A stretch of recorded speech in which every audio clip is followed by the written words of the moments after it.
وعلى آل سيدنا إبراهيم في العالمين إنك حميد مجيد.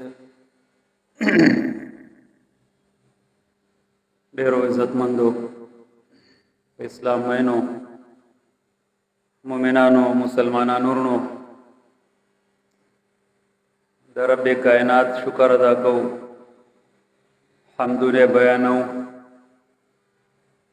چې الله مونږ ته بیا مقرر کړه او نن د جمعې مبارکي دې بابرکت ورځ باندې خپل یاد د پاره حاضر کو. الله د زمونږ د حاضری په خپل دربار کې قبول او منظور وګرځي او الله دې مونږه هغه اجرونه او ثوابونه پوره نصیب کړي کوم چې د جمعې مبارکي د دې مونږ دا کولو الله تعالی د مؤمنانو د پاره مقرر کړی دي، د الله پیغمبر بیان کړی دي. رودا سورۃ المؤمنون آیاتونه ما تلاوت کړل او دا سورۃ المؤمنون مکی سورۃ ته او د مکی مکرمه تقریبا په درمیاني دور کې نازل شوه دی. عمر فاروق رضی الله تعالی عنہ دغه زمانه کې ایمان راوړی دی. عمر رضی الله تعالی عنہ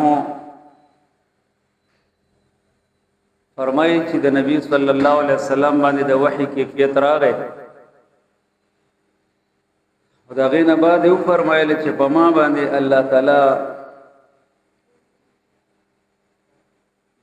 دا آیتونه نازل کړي دي. سورۃ المؤمنون دا اولنی لس آیتونه اول وستل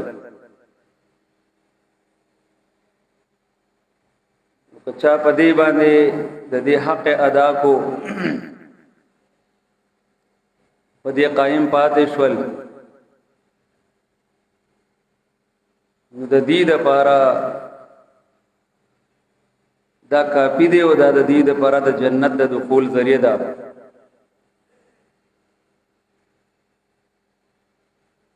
ورونو قران عظیم شان کې الله تعالی د مؤمنانو صفات بیانې ځای په ځای باندې سو تذکرہ مونږ مخ کې کړی و. دلته دا صفات کې په سورۃ الفرقان کې بیا د قشان دیو ځای صفات راغلي. وعباد الرحمن الذين يمشون على الارض هونا واذا خاطبهم الجاهلون قالوا سلاما. دلتم صفاتونه الله ذکر کړی دی. والله فرمایي قد افلح المؤمنون الذين هم في صلاتهم خاشعون.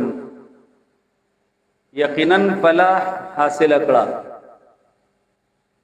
کامیابی وموندله ایماندار او ایمان راوړونکو خلکو. کم مؤمنان هغه مؤمنان چې په خپل منځونو کې خشوع کوونکي عاجزی کوونکي، هغه مؤمنان چې د لغویاتنا د لا یعنی عبس کارونو نه ډډه کوونکي، هغه مؤمنان کم چې د زکات په طریقه باندې عاملانی د زکات کار کوونکي، او هغه مؤمنان کم چې د خپل شرمګاهونو حفاظت کوونکي، سوا د خپل بیبیانو نه او داغه چانه چې مالکان شوی خیلاسونه د دوی یعنی وینځي پس بهشکه دوی داغه په باره کې دوی ملامتیا نشته ده او چا چې د دین علاوه بل لار ولټول د ګناه نو یقینا دغه خلق د حد نه تجاوز کوون کړي. او دا کامیاب مؤمنان هغه خلق دي چې د خپل امانتونو پورا کون کی او د خپل وعدو پاس لرون کی دي، د خپل وعدو رعایت کون کی باغې باندې پورا کون کی. او دا مؤمنان هغه خلق دي دا کامیاب صفات والا چې د خپل ټول منځونو حفاظت کون کی. نو دغه خلق وارثان دي او دی ته په میراث کې فردوس ملاويږي، جنت الفردوس. دا به همیشه په دې جنتونو کې الله دې موږ ته نصیب کړي. دا قد افلح المؤمنون یقینا فلاح حاصل کړه، کامیاب شو مؤمنان. یو خو چې په کم وخت کې دا نازلېدو نو د مکې مکرمې دور دی او مکی دور خو زموږ په علم کې دا چې ډېر د سختې دورو، ډېر د ازمایښونو دورو. او مؤمنانو باندې چا چې به د ایمان راوړو، اسلام به قبول کو، نو هغه به د کافرانو د هغې سختو د هغې عذابونو شکار کېدل کم چې به هغوی مؤمنانو له ورکول. او په ظاهره باندې کافران چې کم دینو د هغې سره مال دی، دولت دی، ورسره د دنیا زیب و زینت دی ورسره. او الله فرمایي مؤمنان کامیاب شل، فلاح مؤمنانو حاصله کړه. نو چې کم ظاهربین خلق دي، دنیا پرست خلق دي چې د هغوی ماده د هغې دپاره اول او آخر ګټه ده، نو هغې په دې خبره باندې تعجب کو څنګه کامیاب دي. یاره کامیاب خو مونږ هغه چاته وایو د هرې زمانې د کامیابۍ خپل تصوري. خدا ماده خو الله چې دنیا پیدا کړې ده، د دنیا اسباب دي، نو چا سره ډېري د چا سره کمی. او د انسانانو د دې اسبابو د مال او د دولت د دنیا د جاه او جلال د زیب و زینت د اصول لپاره خپل صلاحیتونه لګي، مهنت کوي. نو په هر دور کې خلک دا وایي چې کامیاب انسان خو هغه دی چا سره چې مال ډېري، چا سره چې دولت ډېري. او ناکام انسان هغه دی چې د چا سره د ژوند د تیرولو اسباب نه،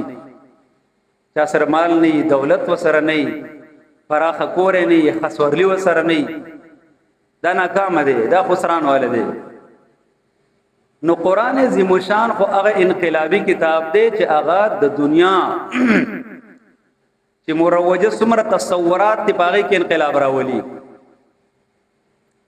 او د خلکو د پسند او د ناپسند چې کم معیار دی الله هغه بدلی. او الله تعالی د حقیقی کامیابی تصور انسان لور کوي. حقیقی کامیاب څوک دی او حقیقی ناکام څوک دی. نو الله تعالی دلته کې د مؤمنانو ذکر وکړو، نو دی ظاهر بینو خلکو ته وایي، دی ماده پرستو خلکو ته وایي چې تاسو خوای د دنیا زیب و زینت تا حصول دا کامیابی دا د الله په نسبت باندې کامیابی دا نه ده. فلاح فوز کامیابی د الله په نسبت د هر هغه چا د پاره ده چې چاته الله د ایمان دولت ورکړي. څوک چې دا عقیده لري چې د دې کائنات پیدا کونکي یو ذات دی او دا غسر هیڅ څوک شریک نشته دی په ذات کې، صفاتو کې، حقوقو کې، اختیاراتو کې، یکتا ذات دی، یو ودوی ذات دی. چې دا کلک عقیده دا غیو مومنی نو دا کامیاب دی، دا فلاح والا دی. فلاح څه ته ویل شي؟ کامیابی ته. خو قرآن عظیم الشان په اصطلاح کې فلاح هغه کامیابی ته ویل شي چې هغه دایمي کامیابی، چې دا غین وروسته ناکامی ناراضي، دا غین وروسته خسران ناراضي، دا غین وروسته تاوان ناراضي. نو هغه د دې دنیا نه شروع شي او په هغه مرګ باندې ختمي کې نه، بلکې د مرګ نه بعد د الله رضا او د الله د جنتونو ته داخليدل، د جهنم نه بچ کېدل هغه ترسي. نو د دنیا په دې ژوند کې دا کامیابی، اگر چې مال وسره بنئ، دولت په سره بنئ، سوهدا او منصب به سره نه، خو الله فرمایي دا کامیاب دی چې ایماندار دی او د خپل ایمان تقاضي پوره کوي. مؤمن دی او په خپل ایمان باندې کلک ولاړ دی، استقامت اختیار کړی دی.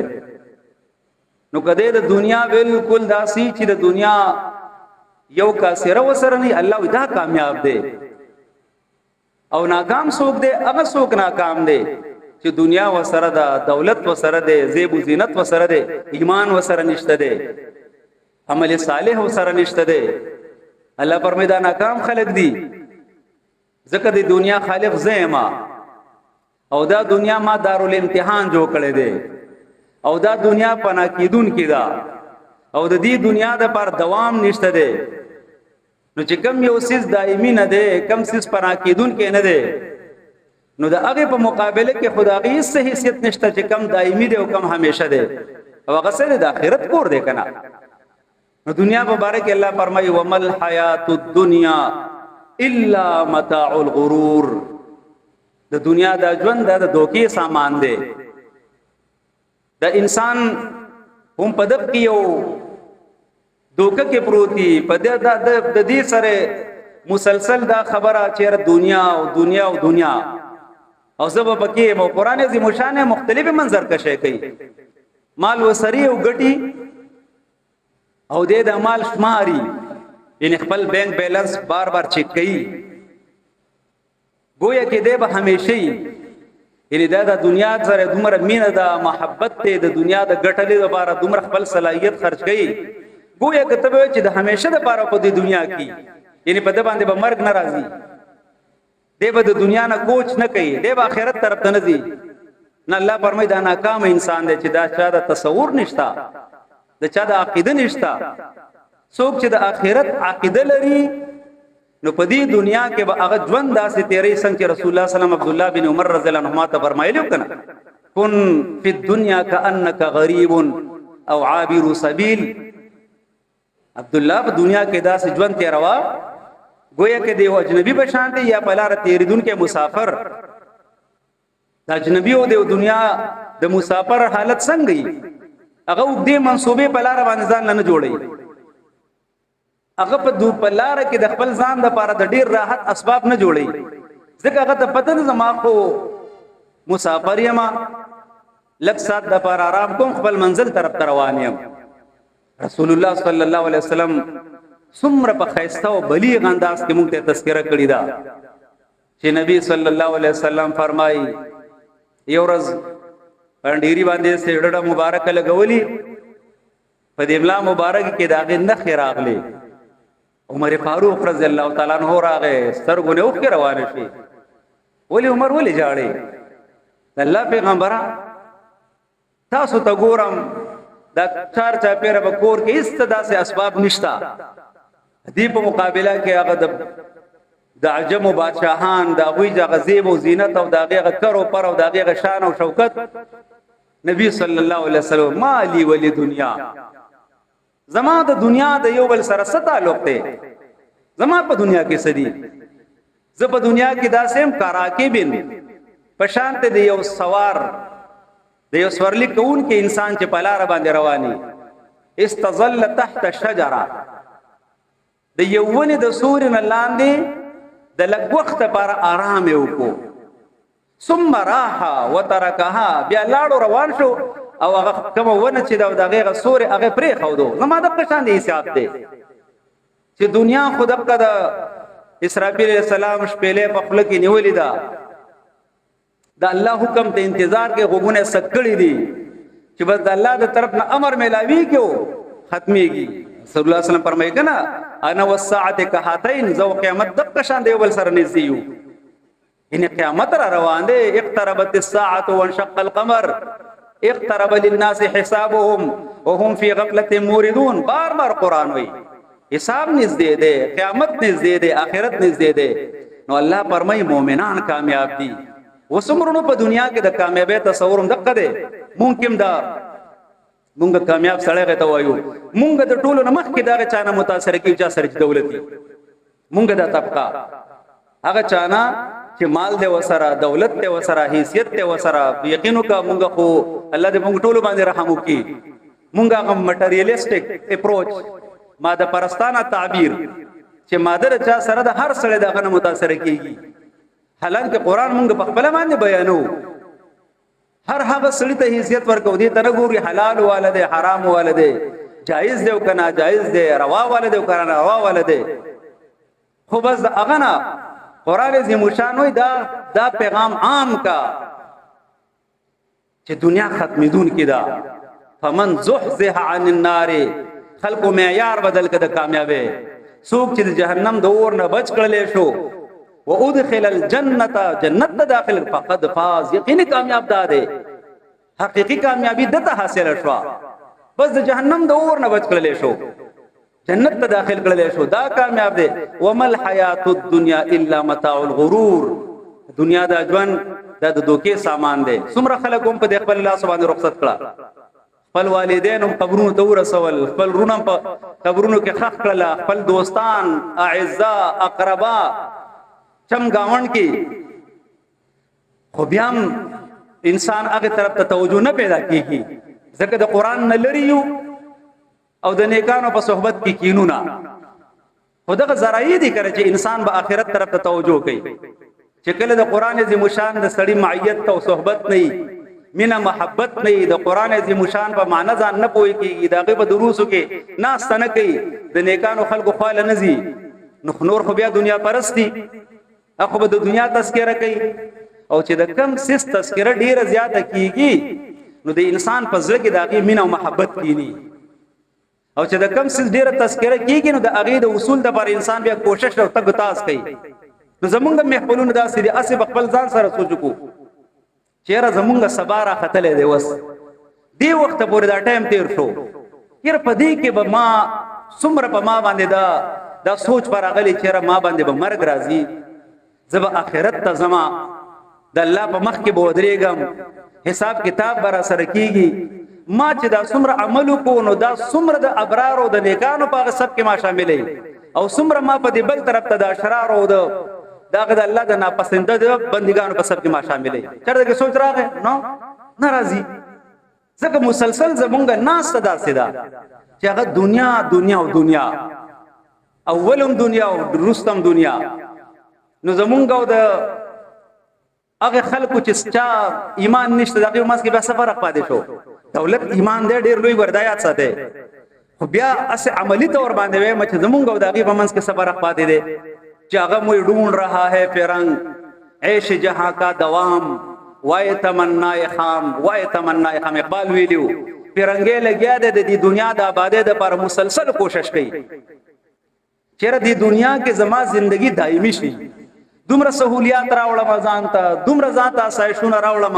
چې زما عمر اوسط ایوریج موږ زموږ عمر سیوا شي نو موږ وایو کنه موږ ته د تعلیم یافته طبقه زموږ انټلیکچوال موږ ته وایي چې ګوره د جاپان والا اوسط عمر چې کم دی نو هغه دومره کال دی د چین والا چې کم دی اوسط عمر زموږ نه دومره سیوا دی ولی چې هغه ته سہولیات تی ورته د میډیکل سہولیات تی ورته په معاشره کې هغه شان دي ګندګي نشته دی او پولوشن نشته او پلان نشته او زمونږ داسې دی یعنی د هغه معیار دار چې په دنیا کې ډیر عمر تیر کې د سینما چې ترقی وسړی نه کوي خو دنیا د زمونږ لپاره خو دا دنیا به مطلوب نه نسب العين باندې هغه وي د هغه د ټولو نه لوی کلمه دادا چې د انسان د ژوند د ټولو نه لوی مقصد څه دی ایم اپلای په وردوي د ژوندۍ مقصد وای چې خپل خواهش ته کم ستای د هغه تسکینو کې ستاسو زړه کې چې سر راځي ستاسو خواهش چې سوي نو هغه پوره کې دا د هغه کلمه د غره د یاد ساته دی د ویسټرن چې کوم سیویلایزیشن دی مغربي تهذیب د هغه کلمه دا چې د انسان د لپاره غلط او ټیکو ناروا او روان نشته جایز او ناجایز نشته زکا چې کله تا د خپل ځان د لپاره منزل دوی کو چې د خپل خواهش تسکین دی نو بیا هغه بس دوی خبر کوي وای ان جسټیفای د مینز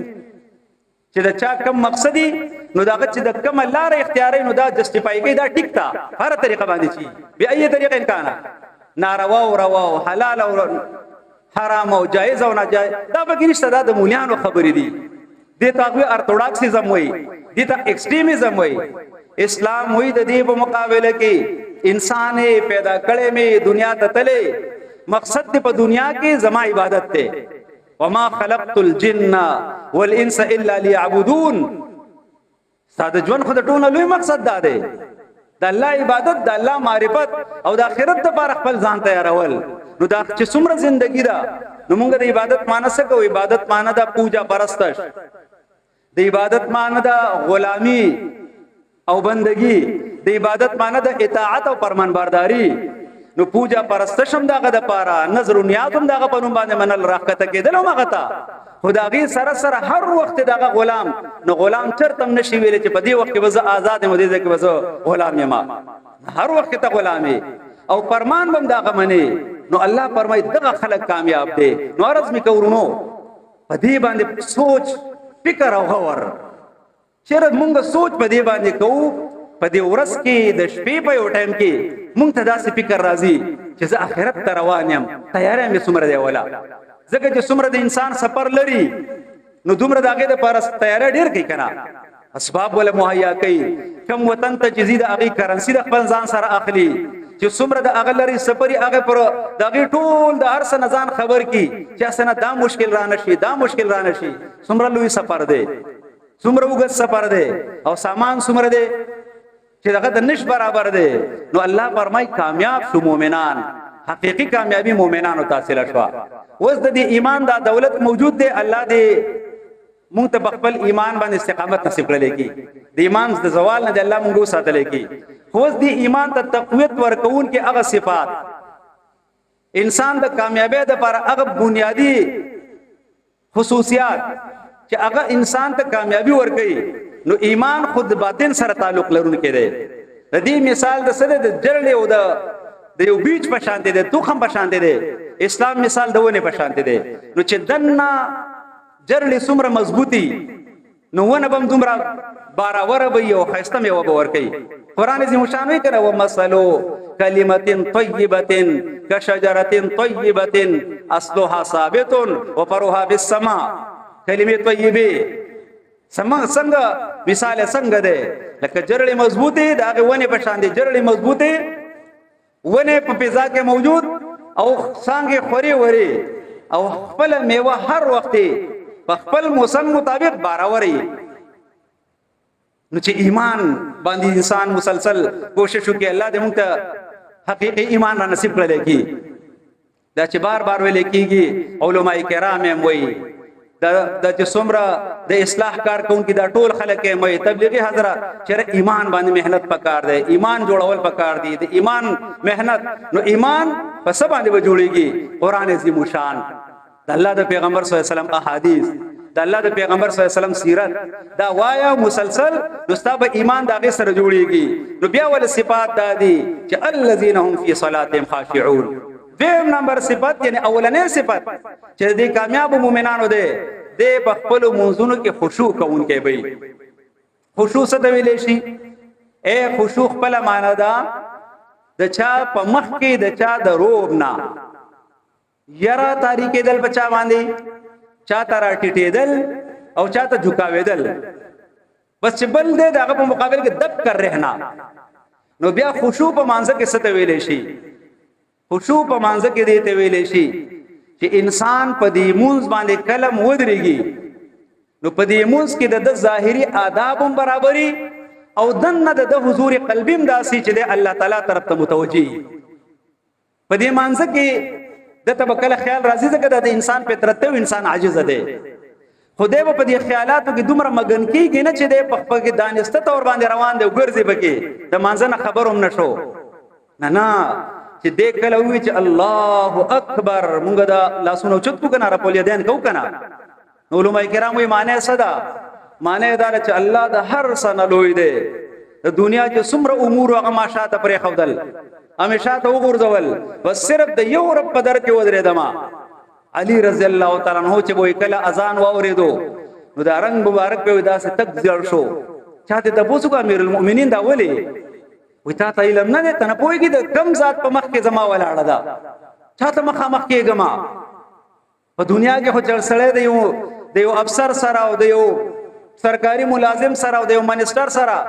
او بیا غو منسټر هغه خو پکې پریدا چې د یو میجر سره سړی مخامخ کېږي نو کم کې پیته میجر مې ځکه وی چې دا پکې لږ خاص مخلوق دی میجر صاحب سره ملاويږي بریګیډیر سره ملاويږي نو کم نمونه کې پیاتي او بالکل سړی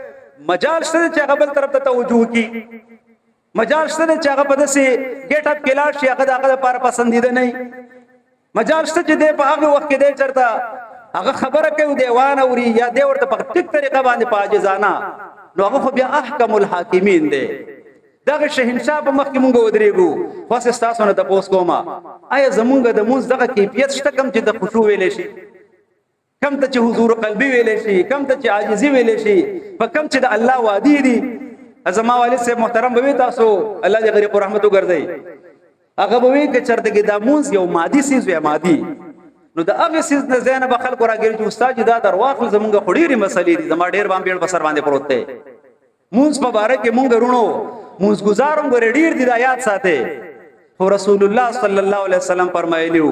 زما د امت نه چوچتیږي نو د عبادت په لحاظ سره حدید منځونو نه به خشوع چته شي خشوع او خضوع له منځ به کې نه منځ گزار بډيري نو په مانځ باندې بولاړي نو رسول الله صلی الله علیه وسلم یو کس ته په مانځ ولاړ دی په دیګره کې دا سلاس وای نبی صلی الله علیه وسلم فرمایل لو خشع قلبه لخشعت جوارحه او كما قال کپه دې زړه خشوع موجود وي حضور قلبي وي الله ته څنګه ولاړ د هغه حق وي نو د په دې اندامونو باندې هم د هغه سوي اثرات په مرتب به پاغه باندې او چې کله د قنيشته دي نو په انسان په ظاهر باندې بیا کله ګیره په کې سړی غړي کله په یو طرف ته ګوري کله بل طرف کله یو خیال او کله بل خیال راځي ځکه اقبال ویلیو چې تیرا امام به حضور तेरी नमाज भी सुरूर ऐसे नमाज से गुजर ऐसे इमाम से गुजर वो एक सजदा जिसे तू गिरा समझता है हजार सजदों से देता है आदमी को निजात ये वो सजदा अल्लाह दे नसीब क्यों था कम चे हकीकी सजदा च अल्लाह ते वो लगे होता दा हर सन सकी दागे न दे बेपरवाह की दासी दी मुस्तगनी की دا سلوی د غنا صفت دل درکې چې د دنیا د هر قسمه تما او لالک د هر دیو درنه کټ کې الله دې موږ ته نصیب کړي پرونو په دې باندې ان شاء الله په بل جمعه خبره کوو خو د دې خشوع معنا دا درونو دا به ان شاء الله په بل جمعه باندې چې خشوع خدایي دا ظاهري ډانچه نه دا ظاهري ډانچم داغه برابرول پکار دي یره چې کله موږ په مانځ باندې ودرېګو څنګه ولاړه پکار ده نو هغه موږ د الله د پیغمبر صلی الله علیه وسلم احادیث وګورو نو دا یاد ساته د الله د پیغمبر په احادیثو کې د رسول الله صلی الله علیه وسلم د موږ طریقې مختلفه را نقل شوې دي دې ته تنوع فی العمل ویل شي او په منځونو کې اکثر د رسول الله صلی الله علیه وسلم چې کم روایت را نقل شوی طریقې نو هغه قولی احادیث نه دي فعلی احادیث دي هغه مسیء الصلاه او کسراغه مونږ وکړو رسول الله صلی الله علیه وسلم قال راغ سلام وکړو نبی صلی الله علیه وسلم ورته قم فصلی فانك لم تصلي پس مونږ کو ته مونږ نه کړي پس یې راغه مونږ کو لاړو مونږ کو واپس راغې بیا ورته رسول الله صلی الله علیه وسلم قم فصلی فانك لم تصلي پس مونږ کو مونږ نه کړي بیا مونږ کو به د الله پیغمبر دغه طریقه راته یاد ده رسول الله صلی الله علیه وسلم ورته بیا طریقه خو دلته هغه په بل جمعه باندې وایو خورونو د تنوع مقدمه وکړه په دې باندې ختمو چې تنوع په العمل یو صحابي وي د الله په پیغمبر پسې ودرېدم او چې کله مونږ کوو په آغاز کې لاس اوچت کړل چې کله رکوع راتلو نو بیا لاس اوچت کړل نو چې کله د رکوع نه راوچتېدو نو بیا لاس اوچت کړل دې طرف ولیدین ویلې شي را نقل کوونکې صحابه کرام دي د احادیث په کتابونو کې موجود دي نو چې څوک په دغه طریقه باندې عمل کوي بالکل ګډ ویل او ټیک ټاک برابر طریقه ده او چې څوک په عمل نم کوي پاوله پیر باندې لا سوچت کو رپول دې نه وکړه او بیا د اغه نه دوباره په ټول مونږ کې ونکړه دا د الله د پیغمبر طریقه ده متصحابی را نقل کوي کنه په ابتداء او صلات کې رپول دې نه وکړه او بیا ثم لم يعد دوباره دغه اعاده ونکړه چا طریقې شي دوانه څاونه ته اوس کوم شاو شوې چا طریقې شي د رسول الله طریقې شي نو چې د رسول الله طریقې شي جګړه پکې پکار ده دا مونږ چې کم کار کوو دا چې موږ دیو بل جمعهتونه به جدا کوو دا ټیک طریقه ده د اسلام تصور ده نو دا نه ده صاحب امین بالجهر یو صحابي وي د الله په پیغمبر پسې ولان صحیح حدیث چې کله ولد ضالین وي نو امین وخفض بصوته فقلار امین وي بل وي چې کله امین وي محمد د بصوته आवाज راخ کو دو په جهر باندې وي امین دا دوانه د چا د طرف نه نقل شوی صحابه کرامونه او د صحابه کرام مبارک زموږه عقیده دا چې الصحابه كل عدول ټول عادلانو په نقل د دین کې ابو ذربر به انصافی نه دا کړی په هغه کې چرته کې هغه کتمان نه کړي نو چې د الله د پیغمبر طریقه ده د الله د پیغمبر ملګرو نه نقل کړي دا نو دا چې موږ د جماعتونو کې دا موږ جګړه کوو آیا دا د شریعت طریقه زې موږ پوره کوو نه سیبا دا موږ صرف مسلک پرستی کوو دا موږ فرقه پرستی کوو او یاد ساته په مسلک کې کېدل ځان له خبره ده او د مسلک پرسته ځان له خبره ده مسلک کې کېدل لکه موږ ټول عموما اکثر زمونږ د دې چې دا کومه چا خبره کمیونټي ده اکثریت خلک بلکې غالب ترین خلک اکثریت هغه د چا په فروعاتو کې اتباع کوي د امام ابو حنیفه رحمه الله نو دا څه و چې ځان له دونه جو کنه صاحب امام او استاد د دین چې کوم په حواله الله ور کړی و دا غي انسان تصور نشي کولای او بس هغه چې کوم تعبیراتو نو هغه د هغه پال ورځو بل سره به امام مالک منی بل بس امام شافعي او څوک به وایي چې مونږه څوک یو مونږه غیر مقلدین یو بالکل ټیک ټاک دي هیڅ سبق نشته صرف او صرف زمونږه د دغه په بنیاد باندې چې د کم د فرقه پرستی نو فرقه پرستی بیا دې ته ویل شي چې مونږه ټیک دا نور غلط دي زمونږ د طریقه برابر ده نور غلطه ده او دا په دې دوانو طرفونه ګذاشته ګوره دا یاد ساته دا یو طرف د انتها پسندی نه کوي دا دوانو طرفونه د انتها پسندی کوي چې د چا په جمعات کې امین بالجهر کېږي او هغه تاغه بسر والا لاړ شي نو یو ورځ چې مونږ کې بل ورځ نو په دې باندې مهنت هغه کوي ناست به سره کوي بیا ورته د پیغمبر مونږ دا بل مونږ ورته داسې ښکار کوي نعوذ بالله دا د پیغمبر مونږ نه ده طریقه نه ده او که زمونږ په جمعاتونو کې چې امین بالجهر وي جو خو بیا ډیر ناشنا خبره ده الله دې زمونږ جمعاتونه هغه جوړ کې کم چې الله ته مطلوب دي کم چې د اتحاد او د اتفاق ذرایع دي او د دې وجره مونږه په دې ټوټه پوټه جو باندې هم دغه پیغام خوخو چې ګورا مونږه مسلمانان یو اگر اقبال خپل ویلیو کنا کہ منفعت ایک ہے اس قوم کا نقصان بھی ایک ہے سب کا نبی دین بھی ایمان بھی ایک حرم پاک بھی اللہ بھی قرآن بھی ایک کچھ بڑی باتیں ہوتے جو مسلمان بھی ایک فرقہ بندی ہے کہیں اور کہیں ذاتیں ہے کیا زمانے میں پنپنے کی یہی باتیں ہے د دې پر خبره سره د مونږ خدای راوېسلې کې بس زمونږ جمعتونه د الله کور کڅوک به بالجهر وي هغه ته اجازه ده کڅوک به سر وي هغه ته اجازه ده کڅوک رب الیدین کې هغه ته اجازه ده کڅوک په کې خپې جنگي هغه ته اجازه ده خو شرط به کې اجازه نشته ګوره دې خبره قائل نه یو چې په دې باندې څوک جنگيږي په دې د مباحثه او مناظره وکي او په جمعاتونو کې د دې د وجه فساد ورګنا دغه خبره ته تیار نه یو نور چې کم د الله د پیغمبر نه را نقل طریقې دغه تنوع په عمل دی الله دې رونو ما تاسو ته د خپل دین صحیح سمجھ را نصیب کړي او اخر نه خبره دا کومه چې کله سړی دې ته وګوري دا طریقه د الله پیغمبر کړی دا صحابه کرام را نقل کړی دا کپرس کې یو پیرم کړی دا او موږ د الله د پیغمبر طریقه دې ملګری وکړه نو آیا مینه به پیدا شو کې پیدا باندې شي تاسو نه تاسو کوما او چې کله زویما دا زما اپوننټ دا زموږ د مخالف مسلک ته دا خو هغه چې پلان کې دی نو پس ځکه بیا سره راځي بیا به تعصب راځي بیا به عصبیت راځي بیا به دشمنی راځي بیا به بغض راځي الله دې موږ د دې بغضونو نه راوېستل کی الله دې موږ په خپل دین اسلام باندې باقي باندې زموږ اتحاد او اتفاق نصیب کړل کی نو ان شاء الله والذین هم اغه مؤمنان الذين هم في صلاتهم خاشعون په خپل موضوع کې خشوع کوونکي نو ان شاء الله پاینده جمعه باندې به ادق نوایو الله دې مو تاسو د خپل دین صحیح سمج دا غي د عملی تقاضو پوره کولو توفیق نصیب کړل کی او اغه خیسته خپل عبادت ته الله مون تر نصیب کی د کم پزری چې د الله تعالی وادي دي چې داغه د جنت اصول اقول قولي هذا استغفر الله لي ولكم ولسائر المسلمين واخر دعوانا الحمد لله رب العالمين